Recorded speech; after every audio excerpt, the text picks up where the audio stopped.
மணமணக்கும் Madurai mutton சுக்கா ready பண்ணலாமா? அது எப்படி ரெடி பண்ணுறதுன்னு பார்த்துடலாம். தேவையான அளவு தேங்காய், பட்டை, கிராம்பு, ஏலக்காய். கிராம்பு 4 போட்டுக்கலாம். வெள்ளைப்பொடி, இஞ்சி, ஒரு கைப்பிடி அளவு வெங்காயம், 2 தக்காளி பழம் நல்லா பேஸ்டாட்டு அரைச்சி வச்சுக்கோங்க. வந்து டிஎம்கே மசாலா சுக்கா வறுவல் பொடி செஞ்சுருக்கேன், அதில் 2 ஸ்பூன் போட்டுக்கலாம்.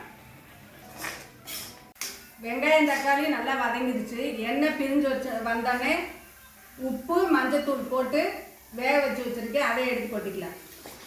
இது 1/4 கிலோ மட்டன் அளவுக்கு எடுத்து வச்சுருக்கேன்.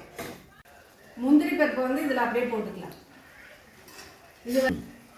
இது வந்து நல்லா மதுரையில் எல்லா விசேஷத்துக்கும் செய்யக்கூடிய மதுரை மட்டன் சுக்கா.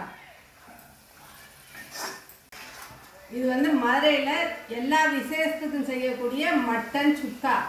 இது வந்து டிஎம்கே மசாலாவோட சுக்கா வறுவல் பொடி. தேவைப்படுறவங்க கீழே தெரிகிற நம்பருக்கு வாட்ஸ்அப் பண்ணியே ஃபோன் பண்ணியே ஆர்டர் போட்டுக்கலாம்.